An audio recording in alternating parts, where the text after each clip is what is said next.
Service now presents a reading of articles and features from USA Today for Wednesday, April 1st, 2026. Happy April Fool's Day. Your reader for this hour is Mary Gilmore. Let's see our first article. Can Trump decide who's an American?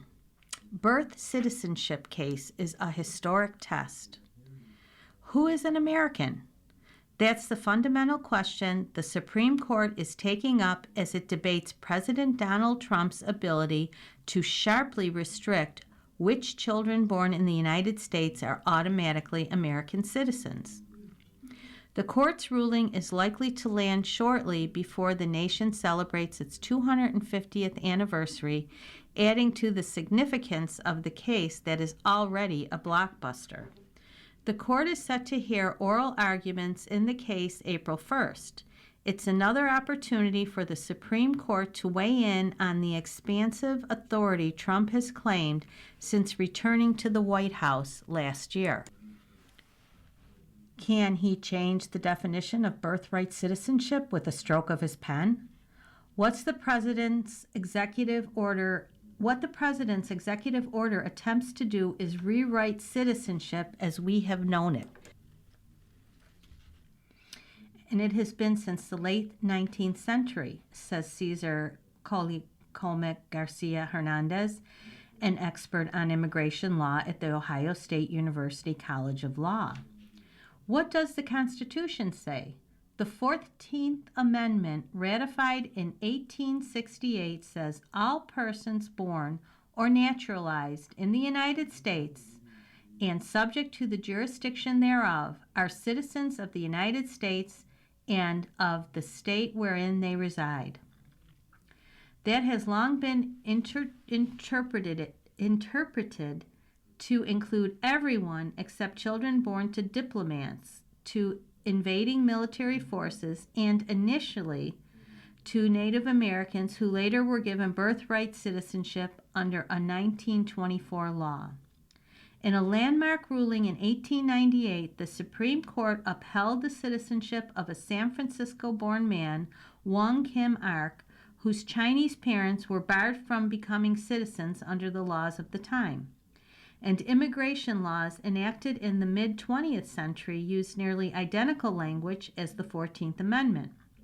But Trump says that language has been misread. He argues that subject to the jurisdiction thereof rules out children born to parents who aren't citizens, because they may feel loyal to a foreign country even if they have to follow U.S. laws while they're here.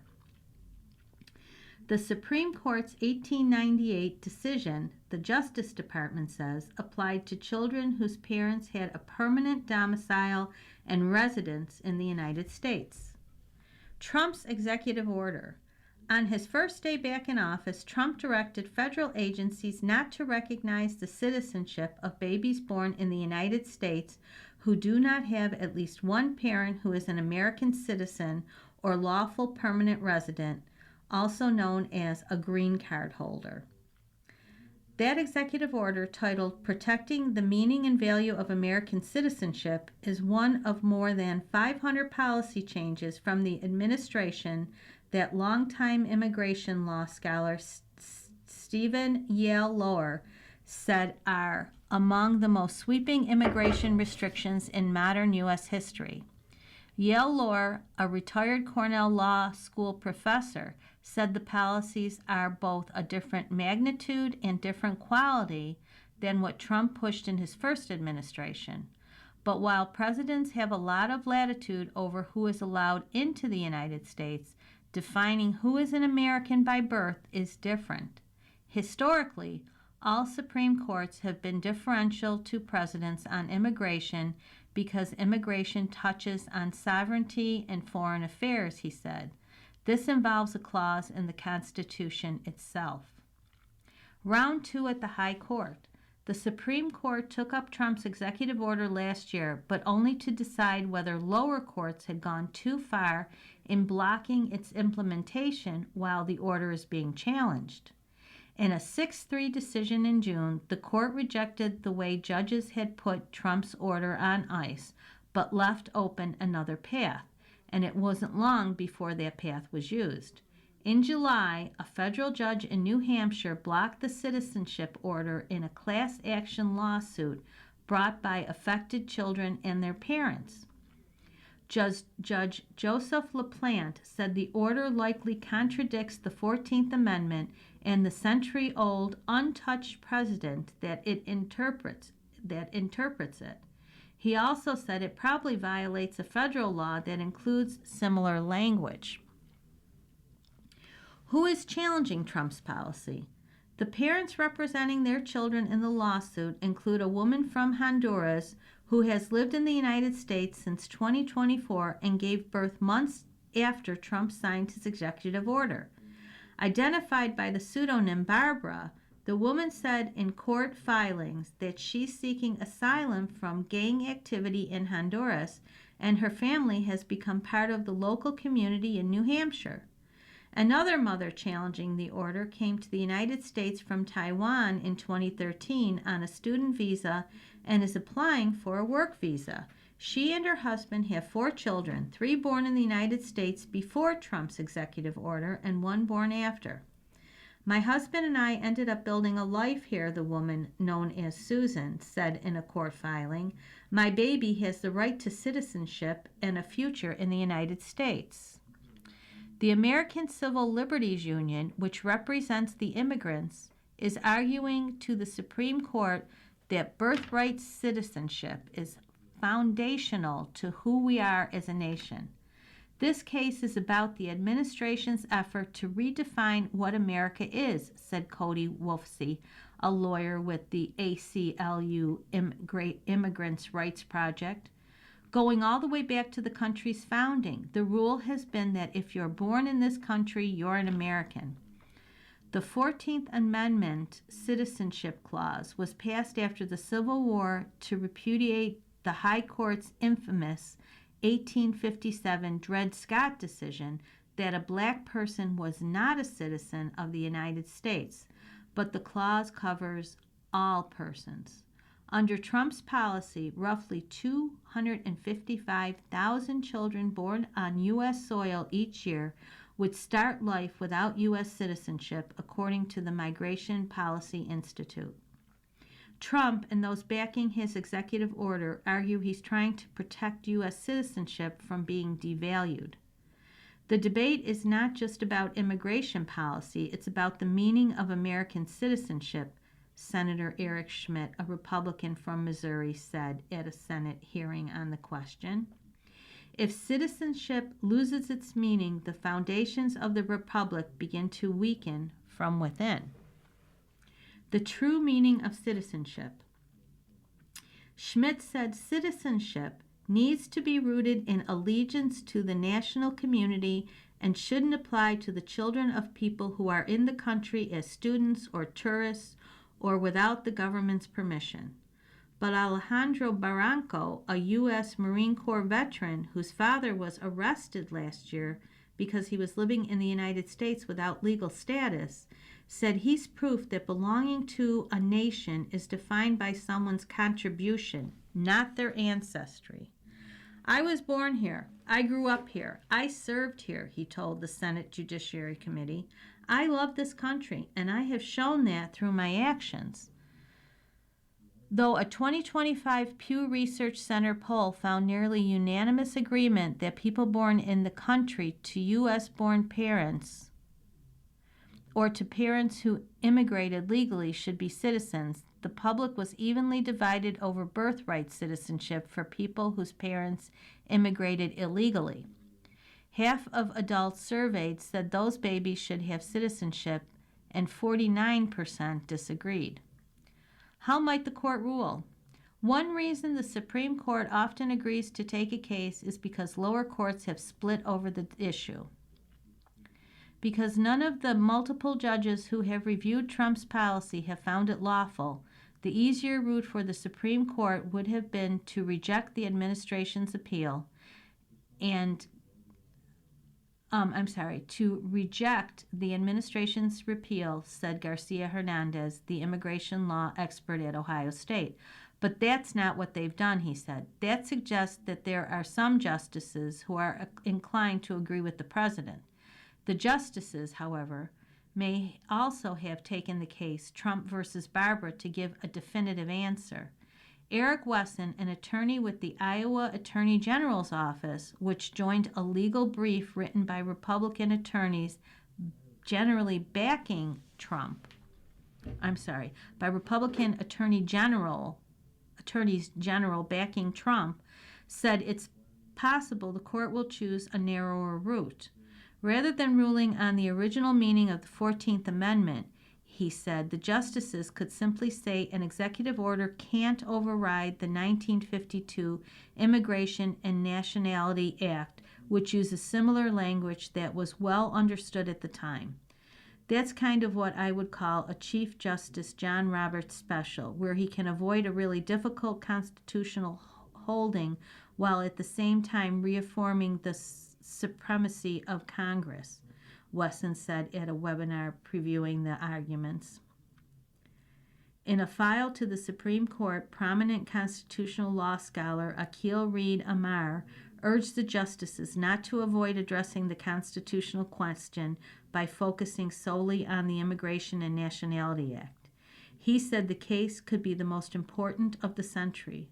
All constitutional issues are important, Amar wrote, but few rival the constitutional issues in this case. Who is an American?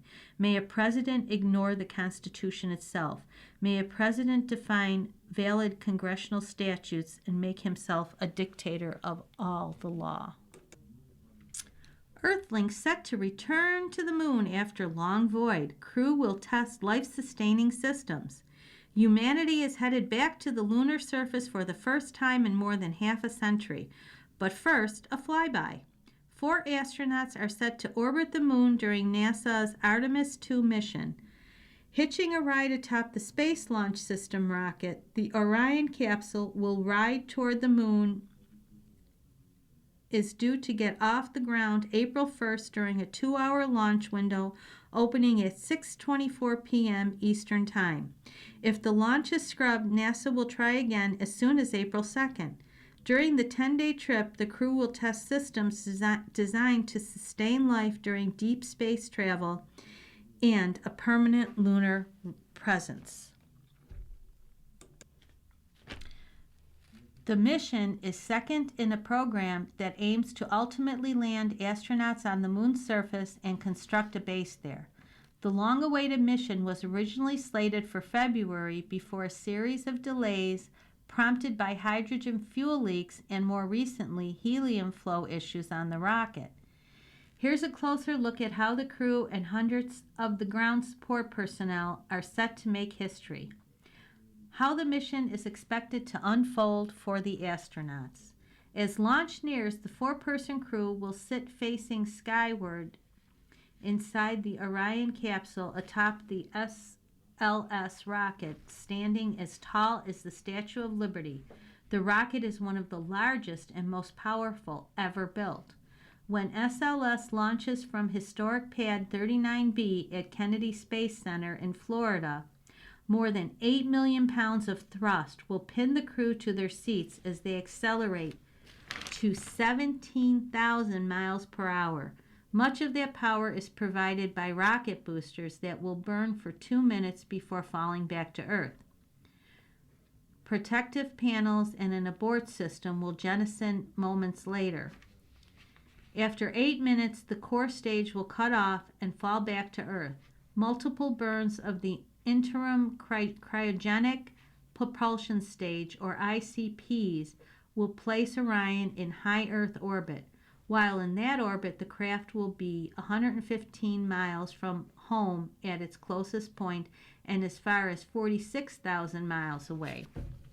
This will allow the crew to check life support systems while relatively close to home.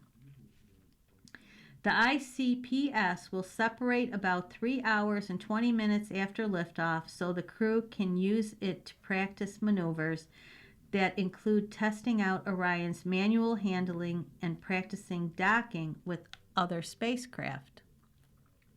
The ICPs will be sent back to Earth. After more than 8 hours in space, the astronauts will try to get some sleep. Their rest will be interrupted to test an emergency communication system at the most distant part of the orbit.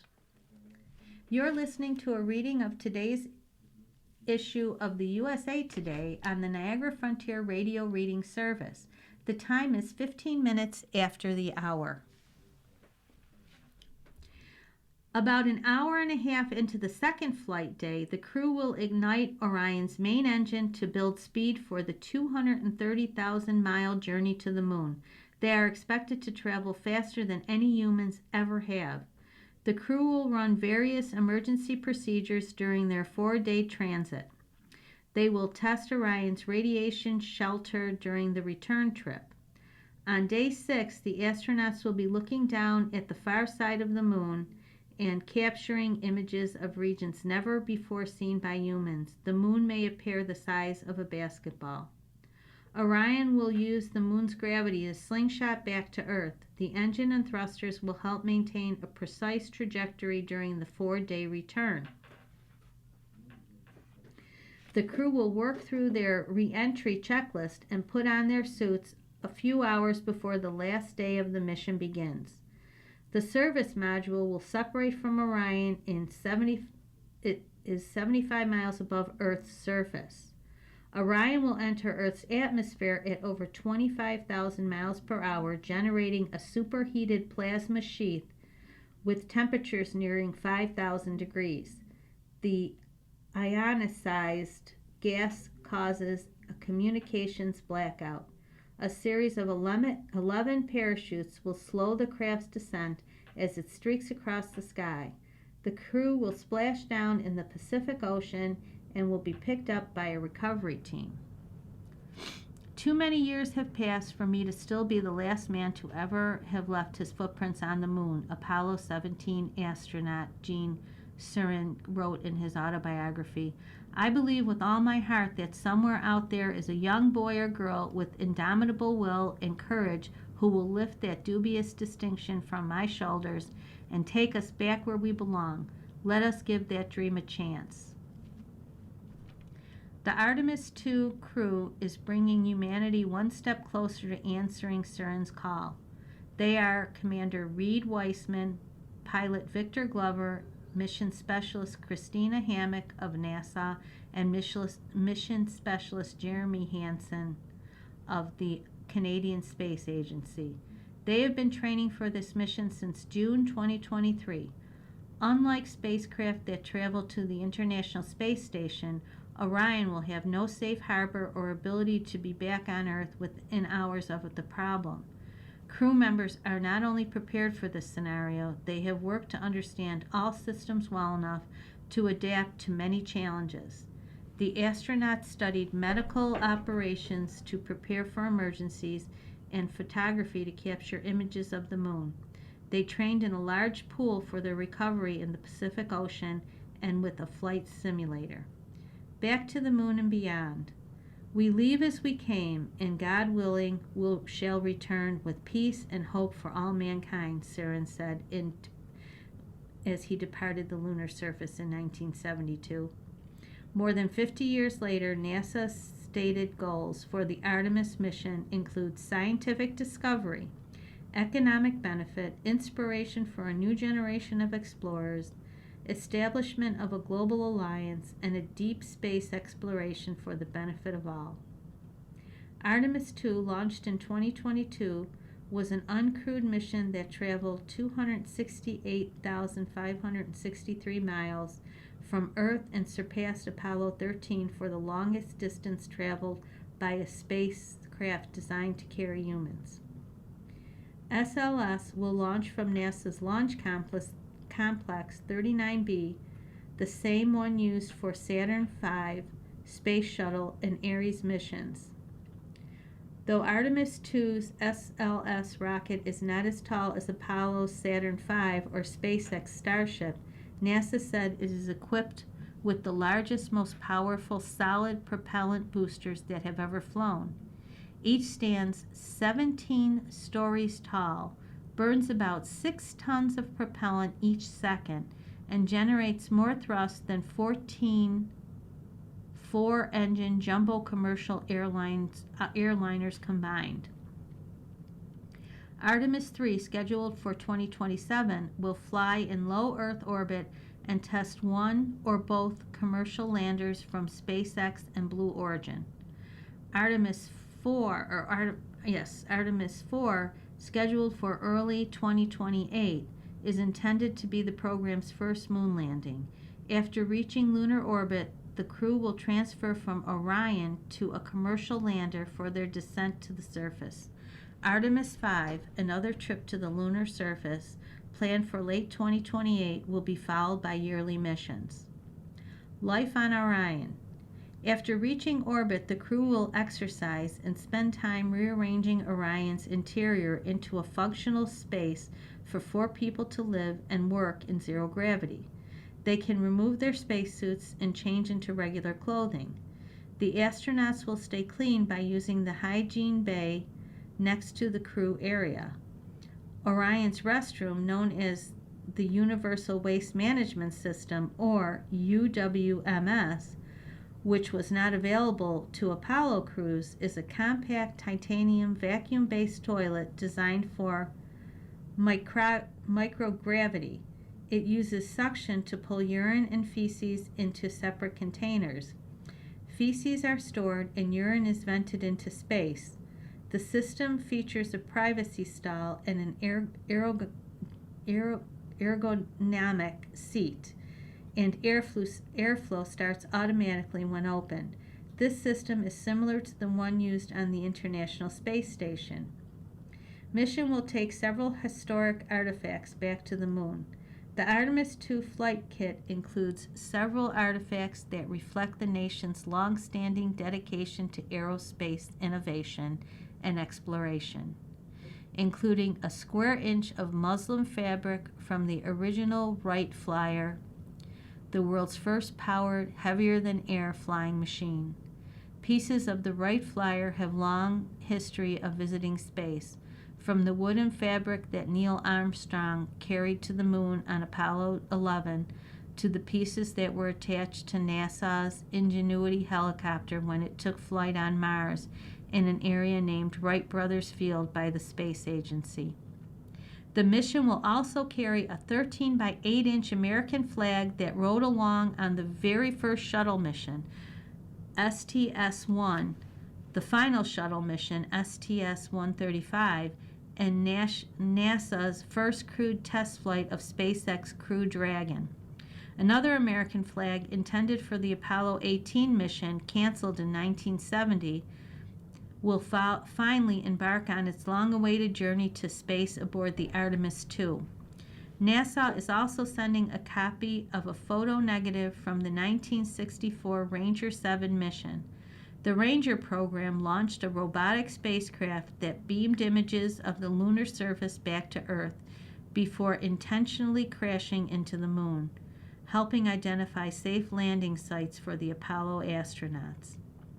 Finally, an SD card with millions of names from the Send Your Name to Space campaign will bring the public along on the lunar voyage. Backup plans exist. NASA is maintaining a calendar with possible alternate launch dates if the April launch is scrubbed. The times were selected based on the shifting positions of the Moon and Earth, which dictates when the SLS rocket can safely lift off and still complete complex mission objectives. Below is a look at other possible dates and times. Note that the time marks the beginning of a 2-hour launch window. It can either be, if it's not on April 1st, it can be Thursday, April 2nd at 7:22 p.m. Eastern Time, Friday, April 3rd, 8 p.m. Eastern Time, Saturday, April 4th, 8:53 p.m. Eastern Time, Sunday, April 5th, 9:40 p.m. Eastern Time, Monday, April 6th, 10:36 p.m. Eastern Time, or Thursday, April 30th, 6:06 p.m. Eastern Time.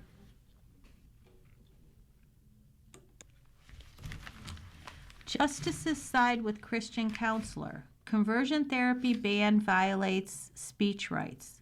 The Supreme Court on March 31st said Colorado's ban on LGBTQ plus conversion therapy for young people infringes on the free speech rights of a Christian counselor, reversing a lower court's decision that had upheld the law. Colorado officials argued that the law, which is similar to restrictions in about half the states, regulates professional conduct, not speech. And major medical groups have repudiated conversion therapy as ineffective and harmful. But the Supreme Court sided 8-1 with therapists challenging the ban, agreeing that the Denver-based 10th U.S. Circuit Court of Appeals should have applied a stricter constitutional test to evaluate the law. Enacted in 2019, Colorado's minor conversion therapy law defines conversion therapy as attempts to change an individual's sexual orientation or gender identity, including efforts to change behaviors or gender expressions, or to eliminate or reduce sexual or romantic attraction or feelings toward individuals of the same sex. Writing for the majority, Justice Neil Gorsuch said Colorado's law tells the therapist what views she may or may not express. Colorado may regard its policy as essential to public health and safety. Certainly, centrist governments throughout history have believed the same, Gorsuch wrote. But the First Amendment stands as a shield against any effort to enforce orthodoxy in speech or thought in this nation. Justice Ketanji Brown Jackson, who read portions of her dissent from the bench, said the court's decision threatens to prevent states from regulating medical care, risking grave harm to Americans' health and well-being. The Constitution does not pose a barrier to reasonable regulation of harmful medical treatments just because substandard care comes via speech instead of a scalpel, she wrote. Kylie Childs, a licensed counselor with a master's degree in clinical mental health, who said she practices from Christian perspective, said the law allows her to help young people embrace a transgender identity, but not help them grow in peace and comfort with the body that they're in. The Justice Department under the Trump administration backed Chili's, telling the court that Colorado is muzzling one side of an ongoing debate in the mental health community about how to discuss questions of gender and sexuality with children. During the October oral arguments, Colorado State Attorney Shannon Stevenson said there's no evidence that conversion therapy works, while studies have shown that telling someone there is something innate about yourself you can change is harmful. But Chili's attorney disputed the applicability of studies to her counseling. And the Justice Department pointed to the problem with relying on a prevailing standard of care to regulate therapy, noting that as recently as the 1970s, the medical community agreed that being gay was a mental illness.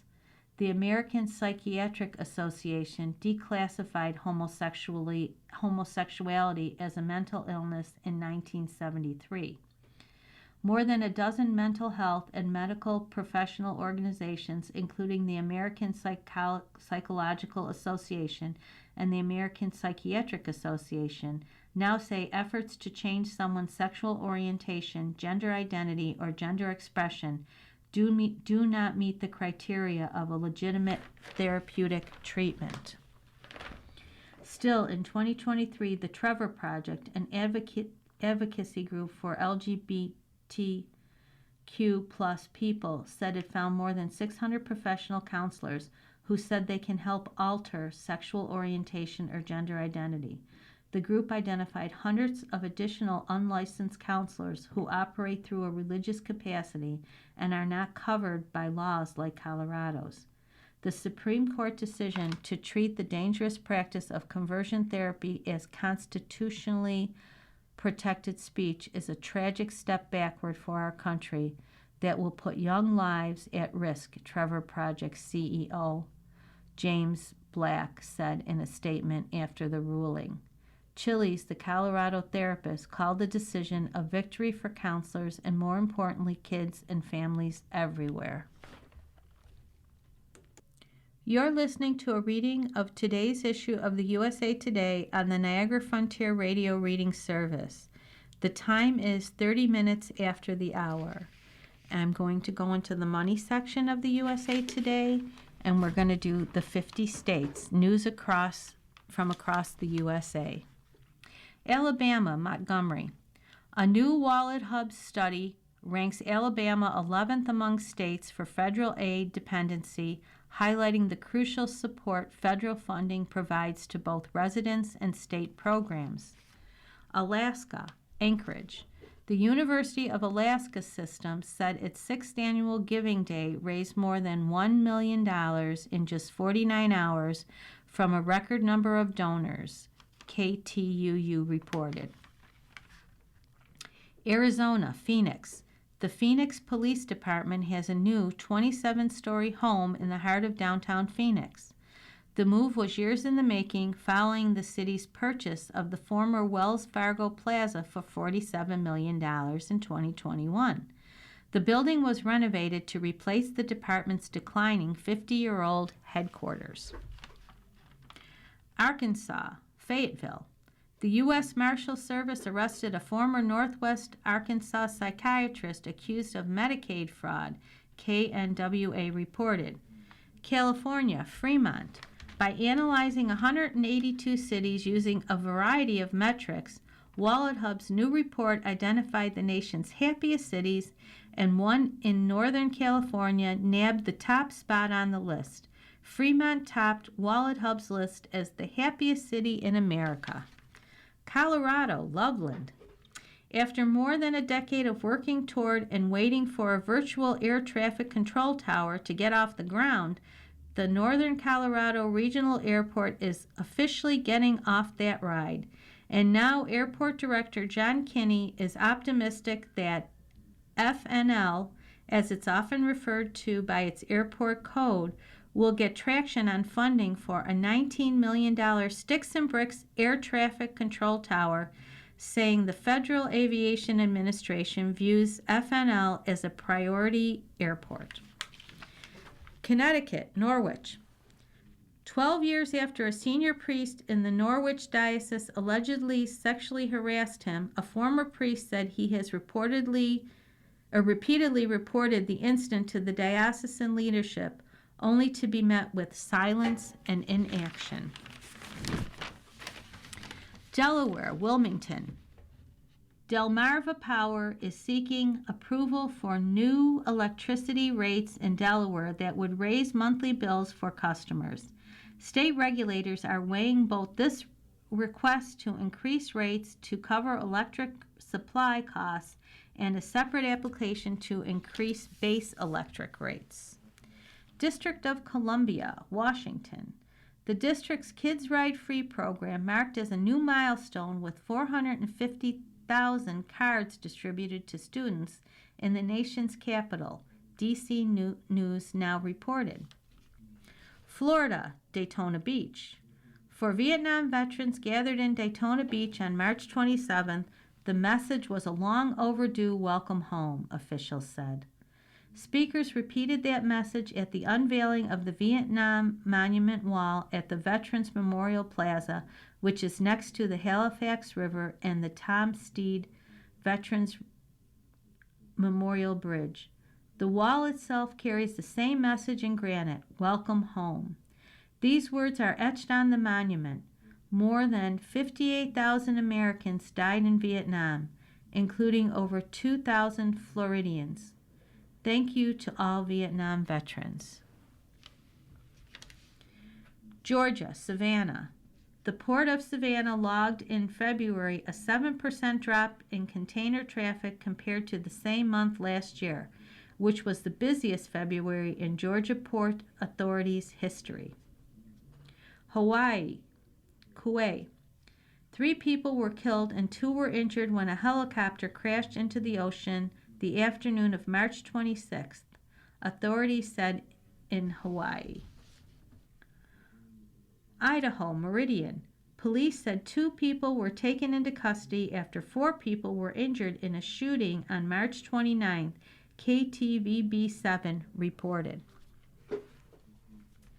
Illinois, Springfield. A Springfield nonprofit has had state grant funding frozen by the state, limiting HIV testing and other essential programs. The Phoenix Center has been under investigation from Illinois agencies for more than 2 years and is now losing funds. Indiana, South Bend. Frankie, a southern white rhino, will arrive in April from Florida to take up permanent residence as Potawatomi Zoo's latest big attraction. Rhinoceros.com said they're the 3rd largest land mammal on Earth, with males weighing up to just over 5,000 pounds. Iowa, Des Moines. A bur oak and an Iowa prairie rose are among the inspirations for art installations planned for the new Des Moines International Airport Terminal. The Greater Des Moines Public Art Foundation raised $4 million to fund 5 public art installations that will be placed inside and outside the new terminal, Executive Director Alexa McCarthy said at a Des Moines City Council work session on March 23rd. Kansas, Topeka. The Kansas Supreme Court has dismissed Governor Laura Kelly's lawsuit against Attorney General Chris Kobach in a legal battle between the 2 state officials over who has the authority to sue President Donald Trump's administration. Kentucky, Louisville. A new auto manufacturer is setting up shop in Louisville. Slate Auto, the Jeff Bezos-backed electric vehicle startup, plans to put its roughly $7.8 million vinyl wrap kit manufacturing fulfillment facility in Jefferson County. The auto startup will produce low-cost, modular, fully customizable electric vehicle 2-door, 2-passenger pickup trucks with hopes to start producing and selling the vehicles in 2026. Maine, Orano. University of Maine ecology professor Brian McGill has been named a 2026 American Associate for the Advancement of Science Fellow, one of the highest honors in the scientific community. Maryland, Westminster. Fire officials said an investigation is underway after 11 classic cars worth around $500,000 were destroyed in a garage fire, WBAL reported. Massachusetts, Brockton.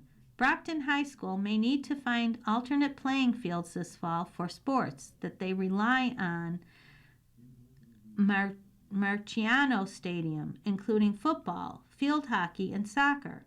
The turf at the stadium, which the school's athletic director said should have been replaced 2 or 3 years ago, could fail a safety test in July, which means students wouldn't be allowed to use it. Michigan, Novi. Michigan Republican Party delegates endorsed Eaton County Prosecutor Doug Lloyd to be the GOP's nominee for Attorney General, according to preliminary results. Minnesota, Chaska.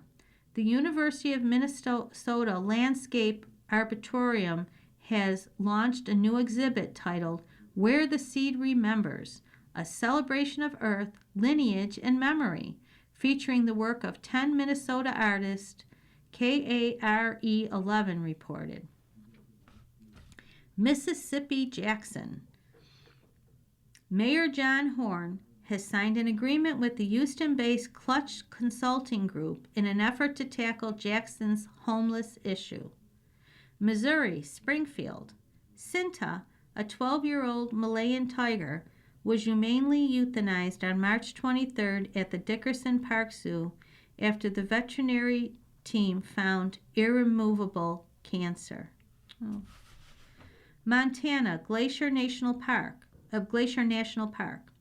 A recent study found that the populations of mountain goats at Glacier National Park have declined by 45% over the last 12 years, KPAX reported. Nebraska, Omaha.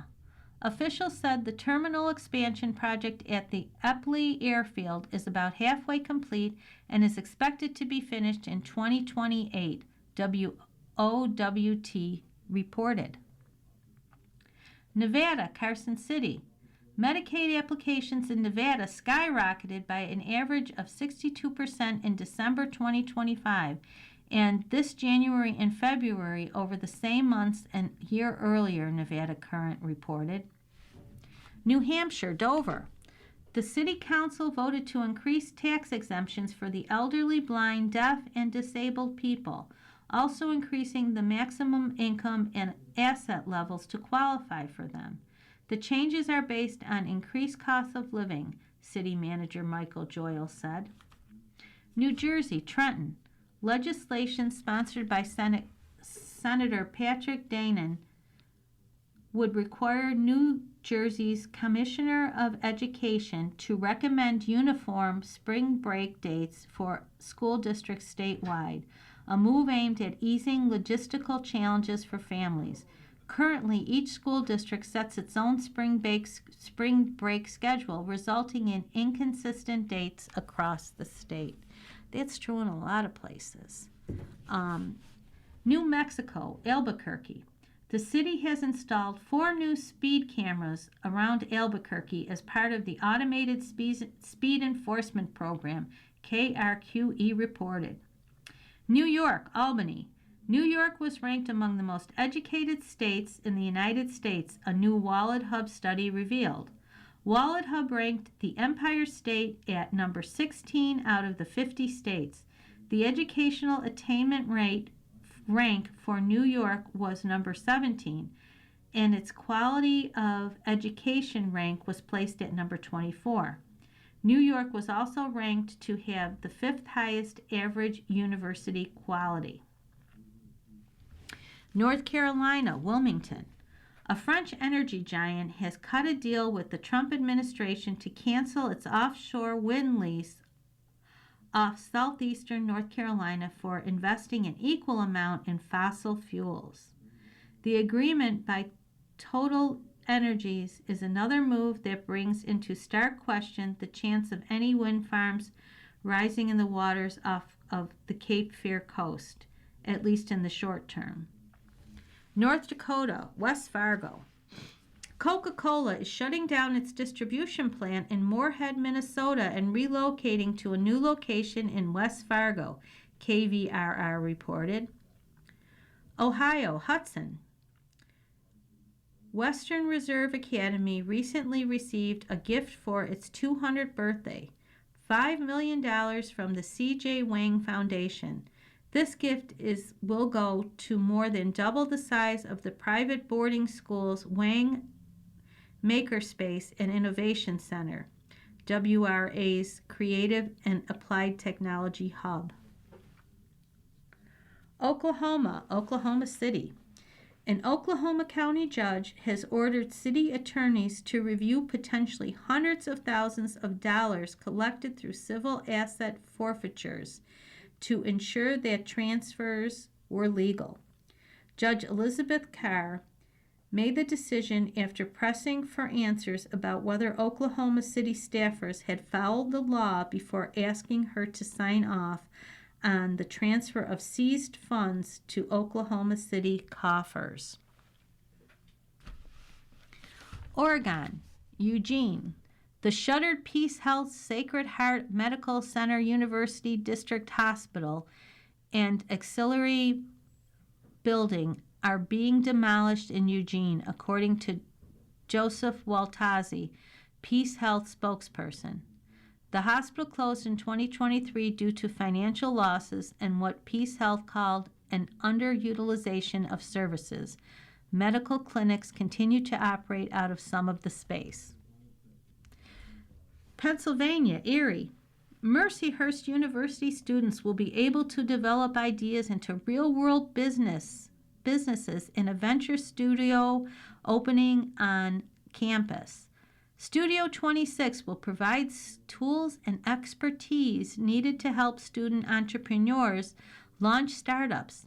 Funded by a $500,000 grant from the Erie County Gaming Revenue Authority, the new facility in the university's Hammermill Library is expected to open in May. You are listening to a reading of today's issue of the USA Today on the Niagara Frontier Radio Service. The time reading a radio reading service. The time is 45 minutes after the hour. Rhode Island, Providence. A Supreme Court judge has placed financial control of the insolvent Croft School, Providence, in the hands of an attorney tasked with trying to keep it open through the end of the academic year. The existence of a private independent school was plunged into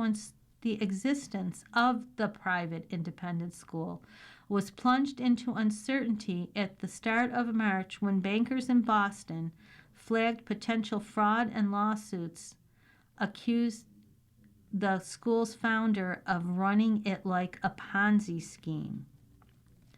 South Carolina, Columbia. The South Carolina Senate has advanced legislation requiring students in K through 12 and colleges to use bathrooms and changing facilities that align with their sex assigned at birth. Districts that fail to comply with the proposed bill could face a 25% withholding in state funding as outlined in the fiscal year 2024-25 budget proviso. South Dakota, Brookings. South Dakota State University is establishing a Center for Artificial Intelligence Innovation and Emergent Technologies that campus leaders hope will advance AI literacy and ethical innovation and prepare students for an AI-driven world. Tennessee, Memphis. The Memphis Area Transit Authority extended its zero-fare pilot program, allowing riders to catch a free ride for another 90 days. Texas, Austin. The Texas Commission on Licensing and Regulation unanimously approved a new rule requiring those seeking professional licenses to prove they're lawfully in the United States. The rule, set to take effect May 1st, will apply to the beauty professionals, massage therapists, water well drillers, pump installers, and several other professions. Utah, Salt Lake City. Low snowfall and warm weather forced some Utah ski resorts to close, ending the season earlier than expected, KUTV reported. Vermont, Burlington. Vermonters have a new opportunity to strengthen community ties and reimagine their neighborhood streets. Local Motion, in partnership with AARP Vermont, the Preservation Trust of Vermont, and Front Porch Forum, has launched a micro-grant program designed to foster connections through block parties and street gatherings, according to a community announcement. Oh, that sounds like fun. Virginia, Richmond. Virginia State Police said over $500,000 in illegal narcotics were seized across the state in just 1 week, WRIC reported. Washington, Everett. A new Washington state law will require local governments to allow housing for people experiencing homelessness in residential areas, Washington State Standard reported. West Virginia, Martinsburg. Wawa is continuing its expansion into West Virginia with a grand opening party on April 2nd in Martinsburg.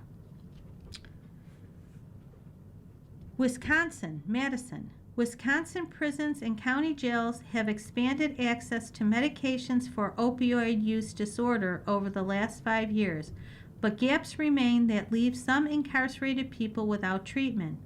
Every state prison and at least 53 county jails provide medication for opioid use disorder, up from only 13 prisons and 25 jails at the time of the 2021 survey, according to the new Wisconsin Policy Forum report.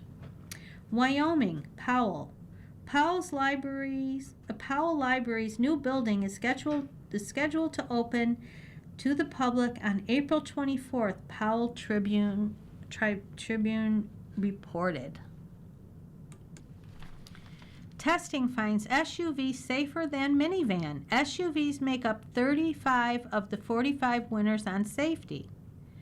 For generations, minivans have been seen as the quintessential family vehicle, but your family may be safer in an SUV, according to the recent crash testing that was conducted by the Insurance Institute for Highway Safety. The Arlington, Virginia-based group, which represents the insurance industry, said on March 24th that there were no minivans, minicars, or small pickup winners among its 2026 Top Safety Pick Awards. The news came as the group said that SUVs make up 35 of the 45 winners for the group's Top Safety Pick Plus designation this year, and 12 of its 18 Top Safety Pick winners. The IIHS president, Dave Harkey, said in a statement that the lack of award-winning minivans is particularly concerning, as the vehicles have historically been viewed as family cars. It's disappointing that minivans continue to struggle to provide the best available protection for passengers in the back, considering that these are supposed to be family vehicles, Harkey said. Based on these results, parents may want to consider some of the more affordable sedans and SUVs that earn awards. Why are minivans struggling on the IIHS safety tests? IIHS said minivans, minicars, and small pickups are struggling with backseat performance in its moderate overlap test, which is designed to replicate the impact of a crash between two vehicles traveling in opposite directions at close to 40 miles per hour each. IIHS said only 2 large pickups did well enough to qualify for its top safety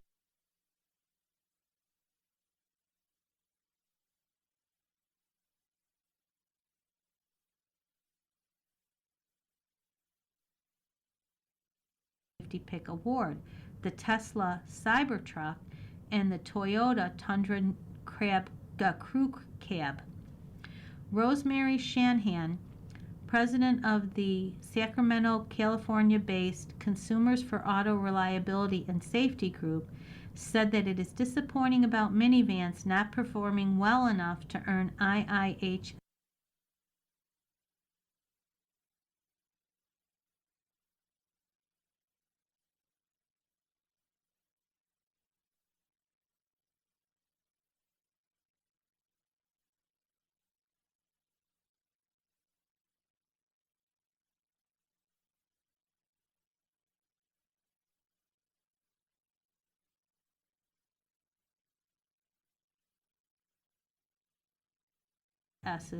top safety ratings. Shanahan said parents would be wise to consider looking at other type of cars if they are concerned about the safety of the minivan segment. In light of those tests, it would make sense for parents to consider other vehicles that provide superior protection for passengers riding in the back seat, Shanahan said. Jeanette Fennell, founder and president of Kids and Car Safety, which advocates for policies to boost children's safety vehicles, said in an interview with USA Today that she knows of people who have opted for SUVs over minivans because of safety test results like the ones found by IIHS. An associate of mine was going to buy a car and it came down to safety, but when they looked at the side test results, the minivan did terrible, so they bought the SUV, she said. Fennell added that many older minivans had lower hoods, which she and others believe helped to boost drivers' visibility. But she said a lot of the newest minivans look like SUVs. Fennell said her group does not do car recommendations, but she said we say people need to take very serious look at what their specific needs are and how they are going to use the vehicle. Which large SUVs were rated top safety picks? The winners, the large SUV Safety Pick Plus winners were the Rivian R1S, which runs $75,900. And the company said in a news release, to date, R1S is the only vehicle in the large SUV category built by an American automotive company to receive the 2026 Top Safety Pick Plus designation. The Volvo EX90, which costs $81,290, the company said in a tweet, when the EX90 was first introduced in 2022 with safe space technology powered by LiDAR, cameras, and sensors, Volvo EX90 helped make your journey calmer and safer. Large SUV top safety pick winners. Audi Q7 at $63,295. The company said in a press release, Audi has earned more IIHS 2026 Top Safety Picks Plus awards than any other luxury brand as of March 2026. Infiniti QX80, $72,809. The company said in a January 2026 tweet, our flagship QX80 is engineered for confident performance and unmistakable presence. Nissan Armada, $61,030. Chris Reed, Regional Senior Vice President, Research and Development, Nissan Americas, said in a news release that the safety remains at the heart of what we do, and our teams work tirelessly to engineer vehicles that perform in the real world.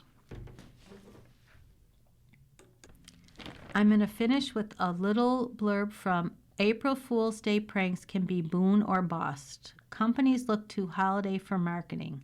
Real Housewives of New York City alumna Bethany Frankel is not a big fan of April Fool's Day. One reason she's not a supporter of the unofficial holiday is that I scare easily, she told USA Today recently. And Frankel forgets that it's happening, which makes her susceptible to pranks. I'll be the one to miss the thing, she says. I'll be the one that will believe my 72-year-old friend is pregnant. Like it or not, April Fool's Day has been a fixture of having fun at others' expense as far back as the 15th century and the late Middle Ages, according to a history of the holiday written by Stephen Winnick of the Library of Congress's American Folklife Center. You're listening to a reading of articles and features from the USA Today for Wednesday, April 1st on the Niagara Frontier Radio Reading Service. We'll return for more readings after this short break. Your reader for this hour has been Mary Gilmore. Have a great day.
We apologize.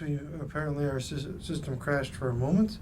We'll be back up in just a second, as soon as we can. We apologize for any inconvenience this is causing, and we will be, as I said, we will be with you momentarily.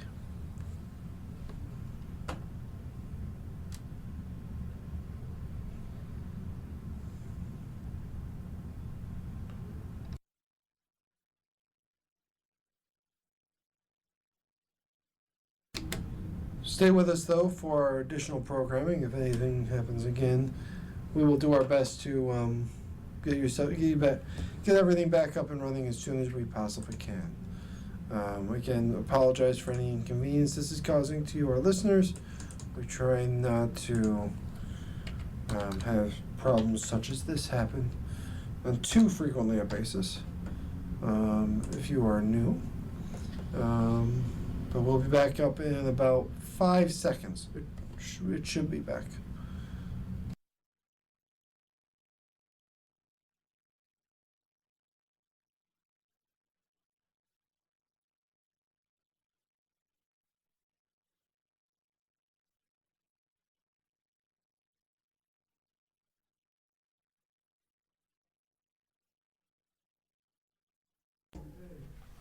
We'll continue now with our reading of articles from today's issue of USA Today. Your reader for this hour is David Frothingham. The first headline on today's USA Today sports section reads, Michigan's main men. Yaxel Lendeborg, a star and fun class clown, by Mark Giannotto. Dateline is Chicago. Dusty May had just called his star player immature in the nicest way possible, and Yaxel Lendeborg briefly leaned into the microphone inside the United Center to respond. Except the moderator didn't notice, and the winning news conference moved on. So, what did the oldest player left in the 2026 men's NCAA tournament plan to say back to his coach? I was going to make a joke, Lendeborg told USA Today Sports a few minutes later. May told me at the beginning, this isn't going to be like a daddy daycare, end quote. The goofy 6'8" late bloomer teammates have dubbed Dominican LeBron, then let out another hearty laugh, basking in a Final Four berth, Michigan wrapped up with plenty of time to celebrate by destroying number 6 seed Tennessee 95-62 in the Elite Eight on March 29th. Lendeborg was the engine behind the blowout, igniting a 21-0 run with a ridiculous up and under three-point play in the first half that left the Volunteers in the dust. He finished with 27 points to earn Midwest Region MVP honors and cemented his status as perhaps the most irresistible character in Indianapolis this coming weekend. The Pennsauken, New Jersey product went viral all season for TikTok live streams with his teammates in their hotel rooms. Went viral again when video of him trash-talking Purdue at a bar got out, and went viral once more when he initially giggled at a question in February asking if Duke's Cameron Boozer was as good as advertised. Just this week, Lendeborg was filmed jamming to Katy Perry during warm-ups in Chicago and told reporters after the Sweet 16, when asked about a killer crossover to leave his defender on the floor, he was insulted that Alabama was using a freshman to guard him. That went viral too. Quote, "We've challenged Yax to think about how he's perceived," May said. "You hate to be like that because he's so authentic and he has such a big heart, and you want that to shine," end quote.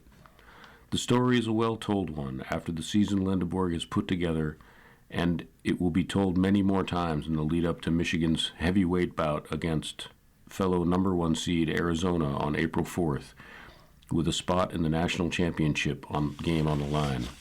6 years ago, Lendeborg had barely played high school basketball, growing up outside Philadelphia in Pennsauken, New Jersey, because of bad grades. He instead had an affinity for all-day, all-night sessions, playing video games, and almost flunked out until his mother had something of an intervention. Then came 3 years of junior college and a 2-year stop at UAB, and finally he got to Michigan after eschewing the chance to be a first-round pick in the last year's NBA draft. He tried to keep his real emotions buried as the final minutes of the Elite Eight game ticked away, to just be the class clown he was before the fame. He waved his arms along with the video board at the United Center as the wacky Wave Tube Man promotion played during a timeout. He figured out how to be taller than every player on Michigan during the celebratory team photo and posed making a funny face. He took photos holding the Midwest Region trophy like a baby and cuddled with it on the floor. He didn't cry until someone suggested he take a photo holding the trophy with his mom. Quote, "It kind of ruined everything I had going on," Lendeborg said. "It feels like I'm in a movie right now," end quote. The ending has been emotional. Lendeborg recently wrote a story for the Players Tribune titled "How My Mom Saved My Life," and its meaning runs even deeper than basketball during this March Madness run. Yisel Raposo has cancer and scheduled her chemotherapy treatments around her son's potential NCAA tournament run. That he's now fulfilling this dream only because of her is not lost on anyone, and Raposo held her cell phone aloft with one hand and wiped tears from her eyes with the other as Lendeborg climbed a ladder and snipped a portion of the net. Quote, "I would work and she would be stuck with him, and every day they were together," Lendeborg's father, Okari, told USA Today Sports through a translator. That just became his role model. "I always believed in Yaxel. I always told him, you have the potential, you have talent," Raposo said. Only when Lendeborg arrived on campus past summer, May encountered a player who didn't have great practice habits, who still wasn't taking basketball seriously enough all the time. But May also said he made a conscious decision to not judge Lendeborg, to coach him as the player he was in order to unleash the player he is today, storming down the court like a freight train, years in the making. Quote, "As humans, we have personality flaws that we get better at," May explained. It was a nice way of saying Lendeborg needed to grow up. So, rather than make a joke, Lendeborg just nodded and let the next question come. Under the same headline, Michigan's Main Men, the next article is "Dusty May So Good on Ann Arbor Sideline" by Blake Toppmeyer. "We risk looking foolish when we believe we know the contents of a man's soul, but Dusty May sure seems like one of the good guys. Nobody could deny he's become one of college basketball's premier coaches. He started winning big at Florida Atlantic and kept winning big at Michigan. May did not start out a Michigan man. He's an Indiana graduate and a former student manager for Bob Knight. These last couple seasons, though, May became Michigan's man. It's good, man. It's winning, man. It's man heading to the Final Four in just his second season, in charge of an incredible team. Quote, "They become such a unit," May said of his Wolverines, who head to Indianapolis with a 35-3 record. "It's a special group, with a special coach.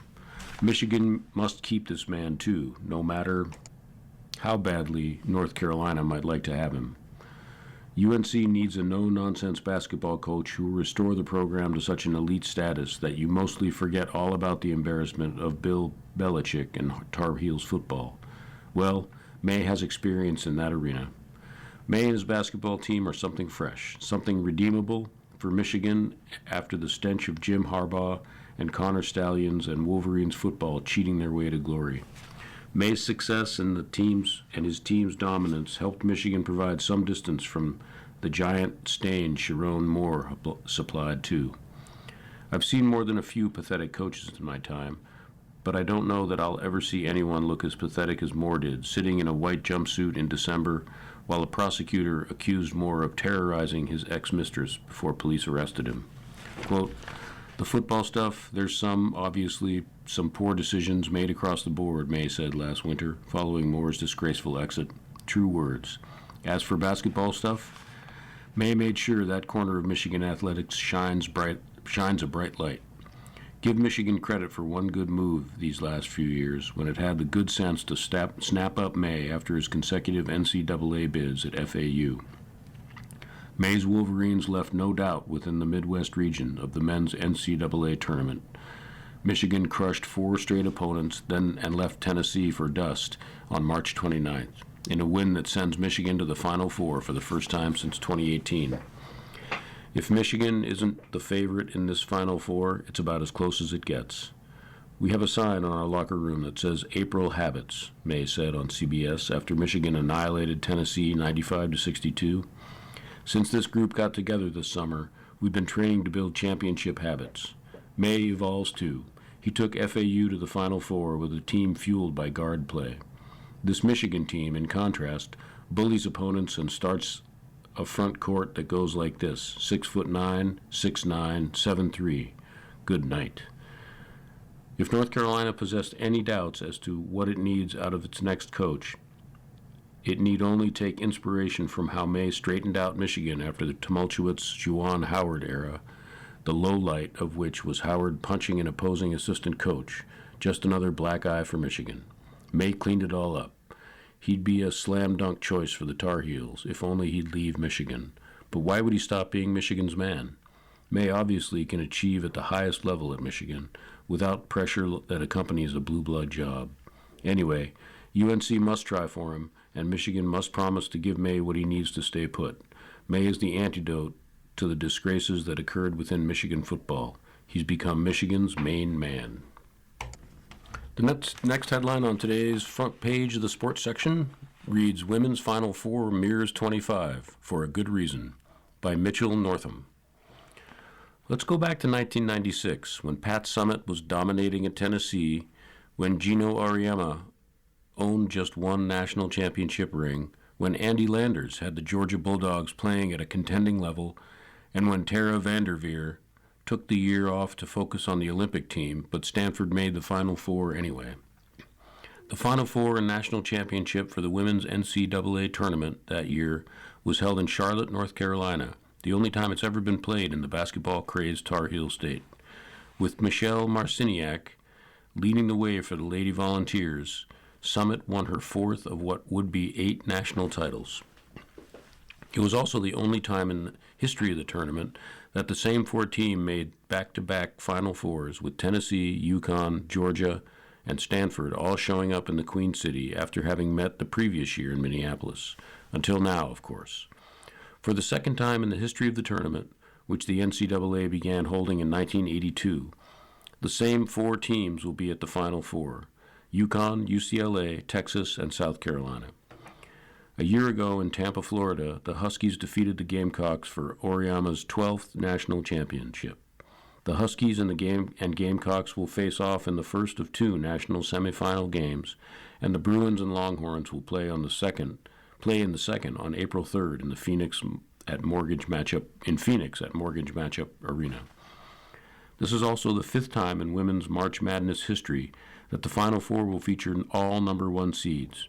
It last happened in 2018, a year in which Arike Ogunbowale powered Notre Dame to its 2nd national championship. Much has been made throughout this season about the rise of parity in college women's basketball. Texas coach Vic Schaefer, who was the first coach to take 2 different programs to multiple Final Fours, previously leading Mississippi State to the national title game in back-to-back seasons, talked about the increased equivalency in skill among teams after his Longhorns hammered Michigan 77-41 in the Elite Eight on March 30th. Quote, "The parity in our game right now is at an all-time high. I think the support, the fan base across the country, the crowds that schools are drawing, but I think the parity is what really jumps out at me," Schaefer said. "I think there are so many good players, so many good coaches. I think universities are investing in their women's basketball programs." This is a prime example of when you invest in something and you pour it into something and you do it the right way, you are going to get a good return, end quote. A case could be made that parity is improving in women's basketball, and the playing field has been leveled a bit thanks to the transfer portal, name, image, and likeness, revenue sharing, and some universities pouring big money into their women's basketball programs. Several teams this season ended long NCAA tournament droughts. Texas Tech won at an NCAA tournament game for the first time since 2005. Clemson went dancing for just the 2nd time since 2002. Minnesota made the Sweet 16 for the first time since 2005. Notre Dame advanced to the Elite Eight as a number 6 seed for the first time in Niele Ivey's tenure as head coach. And Virginia, a number 10 seed this year, advanced to the Sweet 16 for the first time since 2000. All of these teams bolstered their rosters with transfers last offseason, transforming their outlooks for the year. The Merriam-Webster Dictionary, however, defines parity as the quality or state of being equal or equivalent. And it's hard to argue Texas Tech is on the same playing field as UConn, or Clemson is capable of dominating opponents the way that UCLA has, or Virginia could hang with a team like Texas. Fans across the country saw what happened when Minnesota met the Bruins in the Sweet 16 and when the Fighting Irish clashed with the Huskies in the Elite Eight. Both UCLA and UConn won by double digits. So while parity has perhaps increased across the wide middle of the sport, it hasn't reached the very top, where, for the most part, the same four teams were behemoths from the beginning to the end of the season, save for a few regular season upsets here and there. It's easy to see on the surface why the Huskies, Bruins, Longhorns, and Gamecocks have separated themselves. They have great coaches and extremely talented players. UConn's Azzi Fudd, UCLA's Lauren Betts, South Carolina's Raven Johnson will all be first-round picks in the upcoming WNBA draft. Each team has multiple All-American caliber players starring for them, from UConn's Sarah Strong to Texas's duo of Madison Booker and Rory Harmon. But a quantifiable data point that shows why these four teams have risen above the rest is money.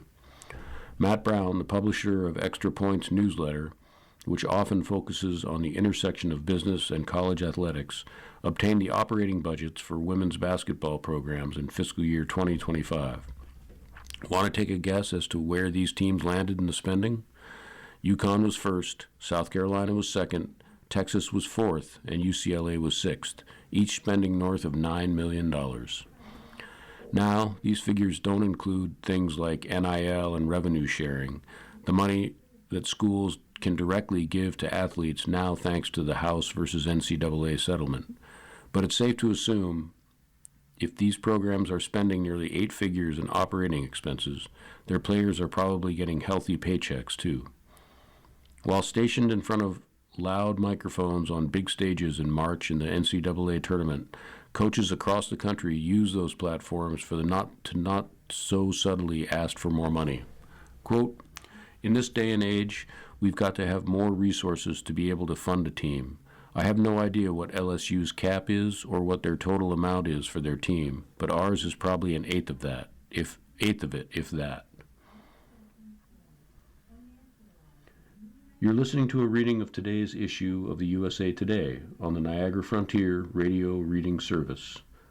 The time is 16 minutes after the hour.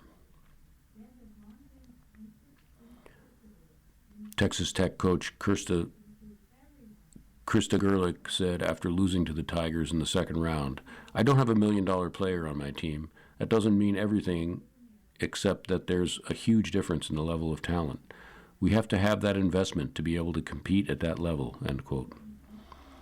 It's worth noting LSU, which won the national championship in 2023 and has since advanced to the second weekend of the tournament in 3 straight seasons, was third in operational spending in the fiscal year 2025 at about $12.1 million. Quote, "You're going to need continuous support. There's got to be an investment in your sport because it's changing. It really is," Kentucky head coach Kenny Brooks said after losing to Texas in the Sweet 16. "I'm not one of those guys that's going to sit up here and say you have to have the most money to compete, but you need to be able to have the investment put into you. Then it is my job to spread it out the right way," end quote. Texas spent about $3.4 million more than Kentucky did in fiscal year 2025. LSU spent about $4.1 million more than Texas Tech. Those differences that Gerlich talked about were easy to see in the box scores at the Elite Eight this last weekend, where the Huskies, Bruins, Longhorns, and Gamecocks won their games by an average margin of 23 points, the largest ever in that round in the history of the women's NCAA tournament. Quote, "There's more parity coming, but there's still the upper echelon of NCAA Division I women's basketball, and then there's the rest of us," Gerlich said. "We have to be able to fund our program in the NIL space and the rev share space to be able to compete at the level to win championships," end quote. Texas Tech is a school that made no secrets about buying its way to the national title contending status in football and softball. In women's basketball, the same is true. To win, schools have to spend. Until more programs go deeper into their wallets like UConn, UCLA, Texas, and South Carolina, and LSU, there will continue to be clear separation between the championship contenders and the other teams in the sport. The next headline on page 2 of today's sports section reads, "Ban on Trans Women Rooted in Feelings" by Nancy Armour. Creating policy based on feelings, fear, and bigotry is never wise. Yet here we are with the International Olympic Committee and its transgender ban. The IOC is going to ban transgender women from women's events in the absence of science, using a flawed verification method that also is illegal in some countries, and in a way that sanctions discrimination against all women. And those are only some of the bad, unconsidered outcomes. Designed to quote-unquote protect women, this ban does the opposite. Quote, I think that the thing I think most people miss is that they're not actually engaging with the people affected by the policy decision, said Madeleine Pape, a researcher at the University of Lausanne who would know better than most. A 2008 Olympian from Australia, Pape went on to work at the IOC from 2022 to 2025 as an inclusion specialist, educating the various sports federations on how transgender athletes could participate in a way that was fair to all. There's just really a lack of curiosity of, where is this policy actually coming from? What will it actually mean? Pape said. People are just really quick to accept a narrative that feels familiar to them. Minuscule number of transgender athletes compete at highest levels. One of the biggest grifts of the last decade is how people with deep pockets and large platforms have managed to hoodwink the general public into believing that transgender women are a threat to women's sports and the athletes who participate in them. That if something is not done, no cisgender woman will ever stand on a podium again or earn a scholarship. It's not true, of course. Instead of a marauding horde of transgender athletes, there's been one openly transgender woman ever at the Olympics. Weightlifter Laurel Hubbard posted a DNF in her event, about as far from the podium as you can get. At the NCAA level, President Charlie Baker said that there were less than 10 transgender athletes out of the 500,000 young men and women competing. The IOC will spout all kinds of statistics about the purported advantage transgender women have.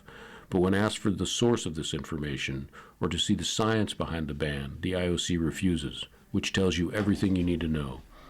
If you're confident in your facts, you show them. If you're not, you put up smoke screens.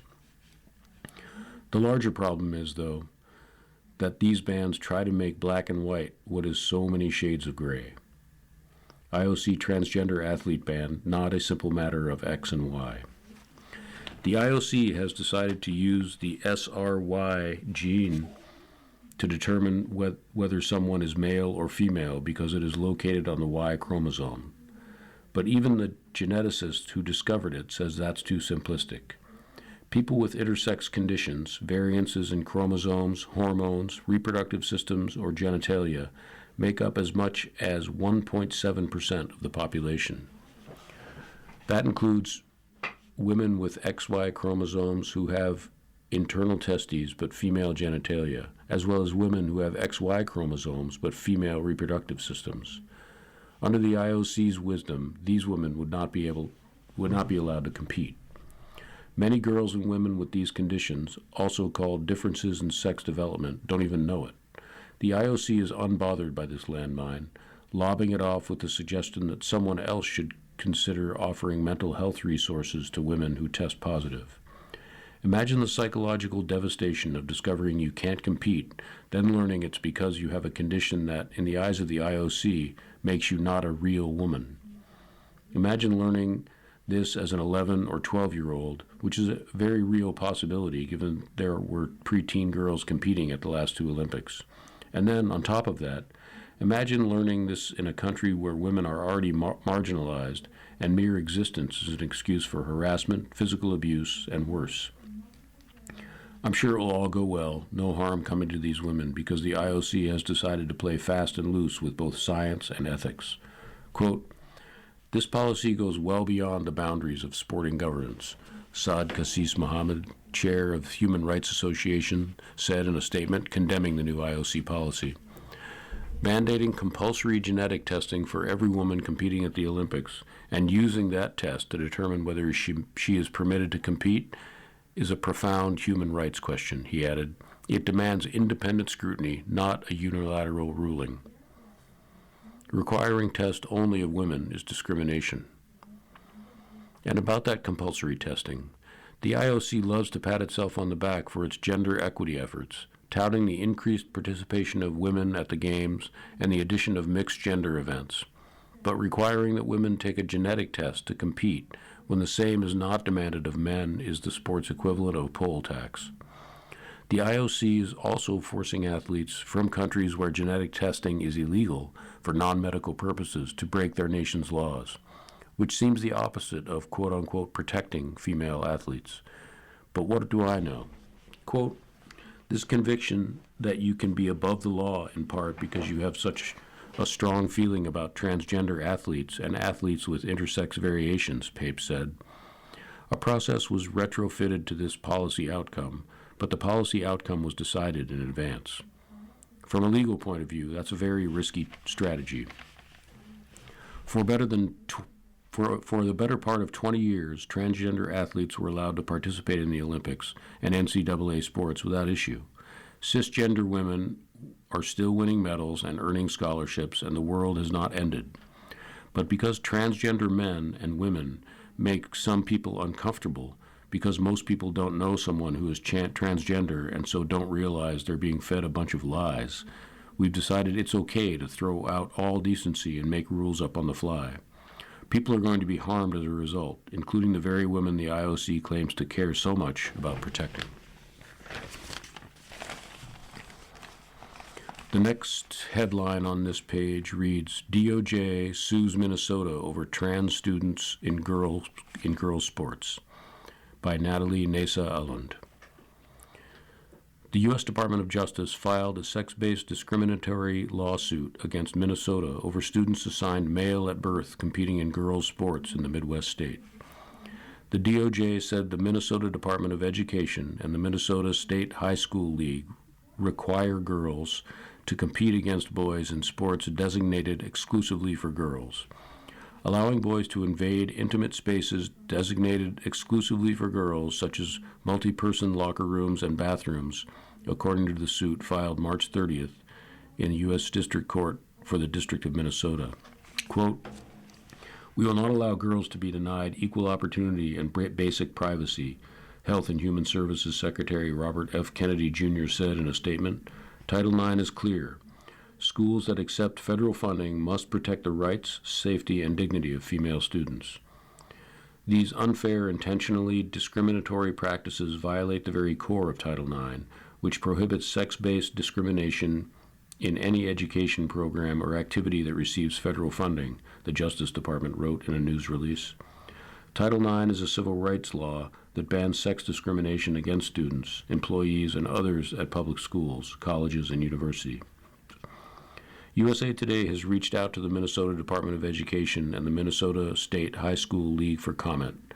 Minnesota's policies and practices, quote, create unfair competition, deny girls equal athletic opportunities, and expose girls to a hostile educational environment with heightened risks of physical injury and psychological harm, the Justice Department's release continues.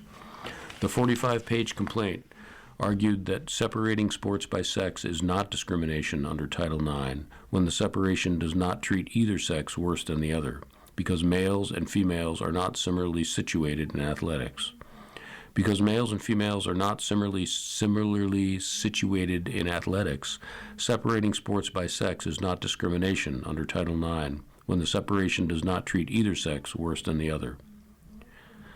Quote, this DOJ acknowledges biological reality, and we refuse to let high school girls be subjected to this treatment, U.S. Attorney General Pam Bondi posted on X. It's not only unfair, it's deeply inappropriate and dangerous.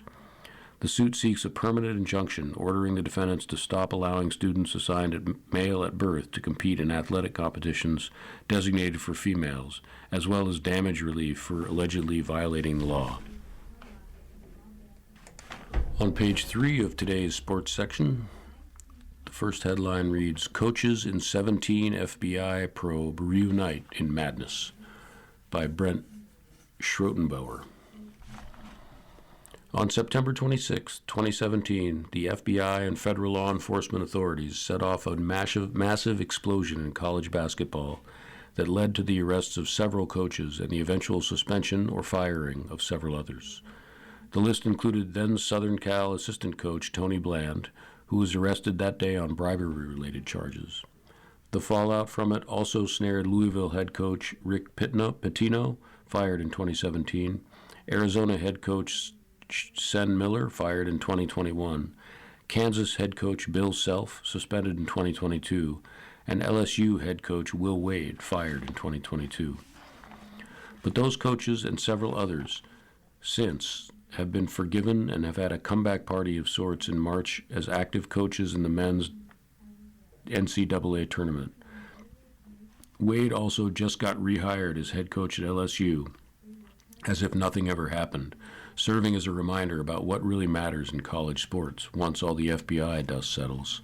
Quote, some had short exiles and punishments, but when you win, there's always a spot, said David Ridpath, a sports business professor at Ohio University. These March Madness comeback stories also raise other big concerns on the eve of the Final Four in Indianapolis, according to observers. One is whether this crackdown had any lasting purpose or should have happened in the first place. Another relates to the former Arizona assistant coach Emmanuel Book Richardson, who is still paying a price for it even after serving 90 days in federal prison. It is a continuing, profound injustice, one of his advocates said recently. You're listening to a reading of today's issue of USA Today on the Niagara Frontier Radio Reading Service. The time is 30 minutes after the hour. The FBI investigation and the NCAA rules enforcement cases that followed aimed to crack down on alleged bribes and illegal payments to recruits or their families, which now seems quaint. NCAA rules have changed to legalize certain payments to players for their names, images, and likenesses, NIL, starting in 2021. A sports apparel company such as Adidas can now legally pay players directly for their NIL, unlike back then, when an Adidas consultant testified at trial in 2018 that he provided illicit payments to the families of recruits, including recruits for Kansas and Louisville, two Adidas-sponsored schools. Both Louisville and Kansas got punished for it, even though they said they didn't have knowledge of it.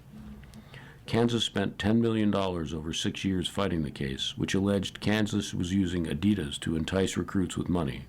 An Adidas employee and consultant even went to prison for it. This likely never would have happened under the current rule structure. Everything that's happening legally now with NIL. The following program is intended for listeners who are blind, have low vision, or have another print disability,